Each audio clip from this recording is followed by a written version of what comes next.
कहानी की शुरुआत होती है रेज़म्बोल नाम के एक गांव में, जहां के लोग एल्केमी नाम की विद्या का इस्तेमाल करते थे। इस विद्या के जरिए लोहे की चीजें भी सोने की हो जाती थी और कुछ लोग तो इस विद्या का इस्तेमाल मरे हुए लोगों को जिंदा करने के लिए भी करते थे। मगर ये अफवाह थी कि अगर एक्सपेरिमेंट के दौरान कोई भी गड़बड़ी हुई तो भयंकर तबाही मचेगी। इसके बाद हम एडवर्ड और अल्फोंसे नाम के दो भाइयों को देखते हैं, जो कि बचपन से ही एल्केमी सीख रहे थे।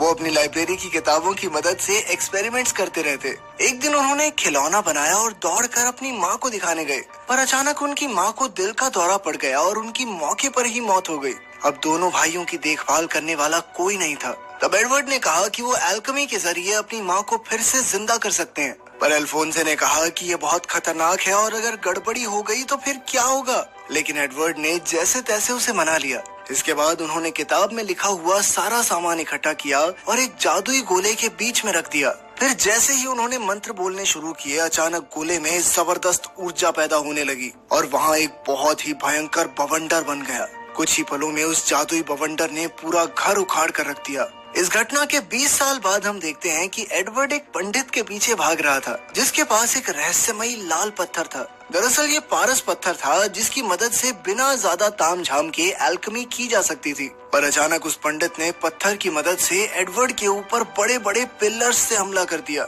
इसके बाद उसने कई भयानक से दिखने वाले जीव एडवर्ड के पीछे लगा दिए। तब एडवर्ड ने भी अपनी जादुई छड़ी निकाली और तब हमें पता चला कि वो भी अब एक एल्केमिस्ट बन चुका था। तभी वहाँ एक रोबोट जैसा आदमी आया और उसने एक एक करके उन सारे अजीबोगरीब जीवों को मार गिराया। इस दौरान उसका हेलमेट नीचे गिर गया, पर उसका कोई शरीर था ही नहीं। इधर एडवर्ड को भी लोहे के हाथ पैर लगे थे, इसी वजह से सब उसे फुल मेटल एल्केमिस्ट कहते थे। आखिरकार उसने पंडित को लोहे के हाथ से मुक्का मारा और उसका वो लाल पत्थर नीचे गिर गया। एडवर्ड ने सोचा कि उसका मिशन पूरा हुआ, पर तभी वहाँ कर्नल मस्टैंग और उसकी फौज आ गई और उन्होंने पंडित और एडवर्ड दोनों को ही गिरफ्तार कर लिया। एडवर्ड ने उस लाल पत्थर की ओर इशारा करते हुए कहा कि ये पारस पत्थर है, पर कर्नल मस्टैंग ने उसे दिखाया कि वो नकली था।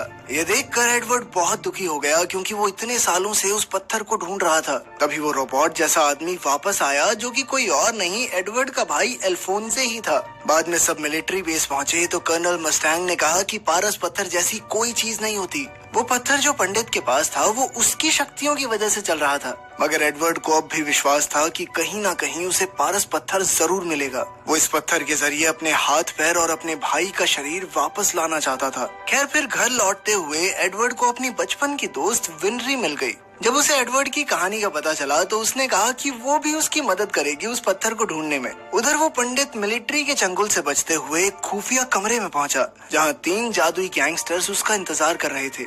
उनकी लीडर का नाम था लश। इसके अलावा ग्रुप में एनवी नाम की एक लंबी लड़की थी, जो किसी का भी भेस बना सकती थी, और ग्लूटोनी नाम का एक लड़का भी था, जो कुछ भी खा सकता था। असल में लश ने ही पंडित को किसी काम पर भेजा था, पर वो उस काम को पूरा नहीं कर सका। इसलिए लश ने गुस्से में अपने हाथ लंबे करके उसका गला घोटकर मार डाला और उसके मरने के बाद ग्लूटोनी उसे पूरा का पूरा खा गया। वहीं दूसरी ओर एडवर्ड सोने की कोशिश कर रहा था, पर उसे 20 साल पुरानी वो घटना याद आ रही थी। जब उनका एक्सपेरिमेंट असफल रहा तो एडवर्ड को सच के दरवाजे पर लाया गया, जहां इस ब्रह्मांड का सारा ज्ञान छुपा हुआ था। अचानक दरवाजा खुला और 2 भयानक हाथ उसे खींचकर अंदर ले गए। अब एडवर्ड ब्रह्मांड में तेजी से उड़ता हुआ जा रहा था और फिर अचानक उसे अपनी माँ दिखाई दी। उसने उन्हें छूने की कोशिश की, मगर अगले ही पल वो दरवाजे से बाहर आ गया। लेकिन अब एडवर्ड को एल्केमी का पूरा ज्ञान हो गया था।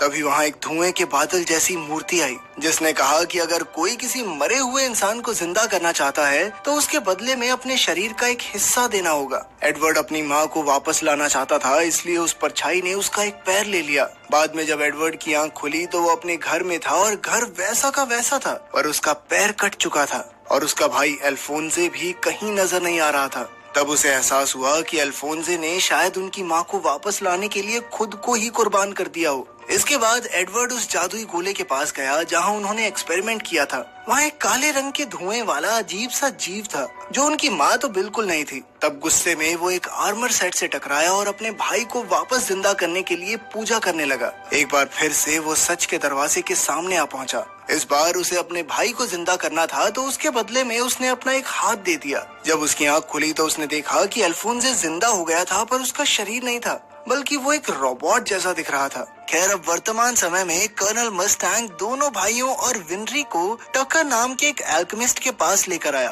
क्योंकि उन्हें उम्मीद थी कि यहाँ से पारस पत्थर की थोड़ी जानकारी मिल सकती है। टकर ने उन्हें अपने कई आविष्कार दिखाए। उसने कई जानवरों को मिलाकर नए जानवर बना दिए थे। बाद में एडवर्ड ने टकर को अपनी पूरी कहानी सुनाकर कहा कि वो कैसे भी करके पारस पत्थर तक पहुंचना चाहता है। टकर ने जवाब दिया कि वो ये तो नहीं जानता कि पत्थर कहाँ मिलेगा, लेकिन वो अपनी तरफ से एडवर्ड की पूरी मदद करेगा। इसके बाद एडवर्ड और विनरी ट्रेन से दूसरे शहर पहुंचे। यहाँ वो डॉक्टर मार्को से मिलने आए थे, जिसके पास पारस पत्थर की जानकारी थी। मगर जैसे ही वो उसके घर पहुंचे तो मार्को को लगा कि वो बुरे लोग हैं और उसने एडवर्ड और विनरी पर गोलियां चला दी। तब एडवर्ड को अपने आप को बचाने के लिए मार्को को बेहोश करना पड़ा। खैर, होश में आने के बाद मार्को कहने लगा कि अगर वो पारस पत्थर के बारे में ना ही जाने तो ही बेहतर है। तभी अचानक उसे कुछ महसूस हुआ और उसने खिड़की पर गोली चला दी। तब ये खुलासा होता है कि गैंगस्टर लश उनकी जासूसी कर रही थी। वो धीरे धीरे उन तीनों की ओर बढ़ने लगी। मार्को ने उस पर कई गोलियां चलाई, लेकिन लश पर कोई असर नहीं हुआ।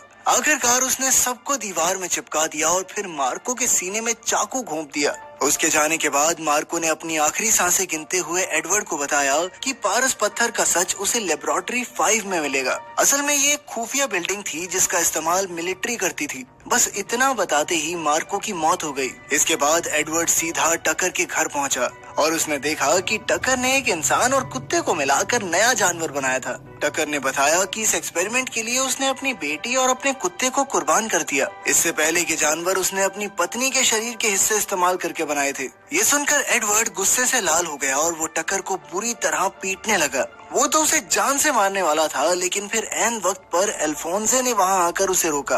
फिर टकर को अपनी पत्नी और बेटी की जान लेने के जुर्म में जेल में कैद कर दिया गया। इसके बाद एडवर्ड ने कई किताबों में लाइब्रेरी 5 के बारे में ढूंढने की कोशिश की, मगर कई हफ्तों की मेहनत के बाद भी कुछ हाथ नहीं लगा। और एक शाम जब वो लाइब्रेरी में था तो मिलिट्री जनरल वहाँ आया और उसने बताया कि लेबोरेटरी 5 तो मिलिट्री के स्टोर रूम का नाम है, जिसे अब कोई भी इस्तेमाल नहीं करता। ये सुनते ही एडवर्ड तुरंत अपनी टीम के साथ वहाँ पहुँच गया। उधर एक मिलिट्री कैप्टन ने रिसर्च की तो पता चला कि लेबोरेटरी 5 तो असल में एक बहुत बड़ा जादुई गोला है। शायद यहाँ कोई बहुत बड़ा जादुई एक्सपेरिमेंट चल रहा था। उसने अपने ऑफिसर्स को इसकी खबर देने की सोची, पर बदकिस्मती से लश ने उसे रोक दिया। बेचारा कैप्टन जैसे तैसे घर से बाहर निकला और उसने जनरल को फोन किया, मगर तभी एनवी कर्नल मस्टैंग का भेष बनाकर वहाँ आई और कैप्टन का खून कर दिया। असल में वो कर्नल पर इल्जाम लगाकर उसे जेल में डालना चाहते थे। उनका प्लान कामयाब रहा क्योंकि कुछ लोगों ने उसे हत्या करते हुए देख लिया और पुलिस को खबर कर दी थी। वहीं दूसरी ओर वो पागल एल्केमिस्ट टकर भी जेल से भाग निकला।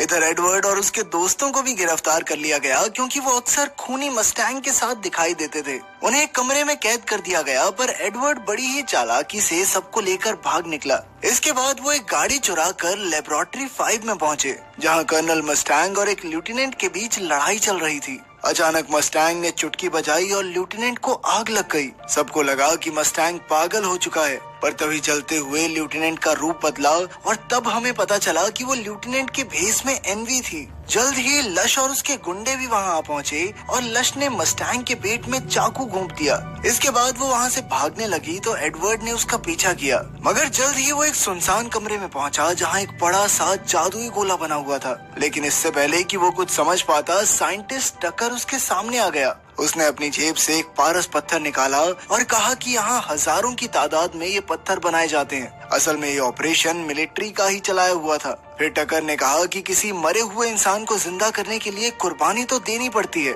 इसलिए बड़े बड़े आर्मी ऑफिसर्स अपने घर वालों को फिर से जिंदा करने के लिए कैदियों की कुर्बानी दे देते हैं। ये बात सुनकर एडवर्ड हक्का बक्का रह गया। तभी अचानक लश ने वहाँ आकर टक्कर को मार डाला, क्योंकि उसने एडवर्ड को खुफिया राज बता दिया था। तब ये खुलासा होता है कि लश ने असल में जन्म नहीं लिया, उसे किसी ने एल्केमी से ही बनाया था। इसीलिए वो एक आम इंसान से कहीं ज्यादा शक्तिशाली है। तभी इस पूरे ऑपरेशन का मास्टरमाइंड जनरल वहाँ आया। उसने बताया कि उसका असली मकसद है ऐसे ही सुपर नेचुरल लोगों की फौज खड़ी करना, और लश उसके सबसे ताकतवर योद्धाओं में से एक थी। इसके बाद उसने कमरे की बत्ती जलाई तो छत पर हजारों बेजान रोबोट्स लटके हुए थे। फिर जनरल ने सभी पारस पत्थर सिलेंडर्स के जरिए रोबोट्स तक पहुंचाए और जैसे ही वो रोबोट्स की छाती में पहुंचे तो वो एक एक करके जिंदा होने लगे। अपने बनाए रोबोट्स को देखकर जनरल खुशी से झूम उठा और उनसे मिलने गया, मगर ये क्या, जल्द ही रोबोट्स ने उसे घेर लिया और नोच नोच कर खा गए।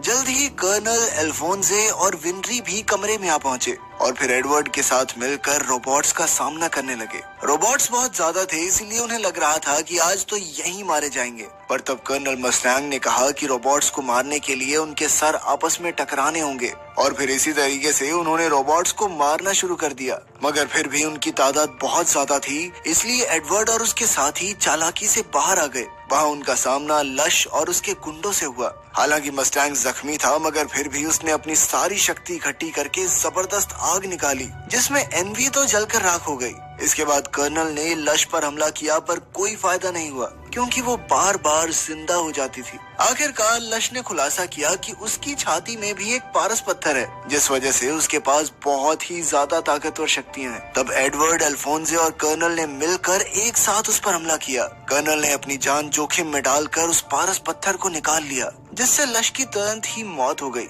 इधर ग्लूटनी ने ये सब देखा तो वो खुद ही दुम दबाकर भाग निकला। आखिरकार अपनी जीत के बाद कर्नल मस्टैंग ने एडवर्ड को वो पारस पत्थर दिया ताकि वो अपने भाई का शरीर वापस ला सके। एडवर्ड ने अल्केमी शुरू की, लेकिन वो फिर से सच के दरवाजे पर पहुंच गया। वहाँ अल्फोंसे अपने शारीरिक रूप में खड़ा था और अब एडवर्ड को ये पारस पत्थर उस परछाई को देना है, मगर फिर ऐन वक्त पर वो पीछे हट गया। अब एडवर्ड अपने फायदे के लिए इस पत्थर का इस्तेमाल नहीं करना चाहता था, क्योंकि अब वो समझ चुका था कि इससे कितनी जिंदगियां बर्बाद हो चुकी हैं। आखिरकार वो असलियत में वापस लौट आया और अपने भाई से माफी मांगी, क्योंकि वो उसके शरीर को नहीं ला पाया। तब अल्फोंसे ने भी उसे माफ कर दिया और कहा कि वो भी अल्केमी का इस्तेमाल नहीं करना चाहता। उसने कहा कि अल्केमी की वजह से ही उनकी जिंदगी में इतने हादसे हुए, इसीलिए अब इससे जितना दूर हो सके उतना रहना ही बढ़िया है उनके लिए। आखिर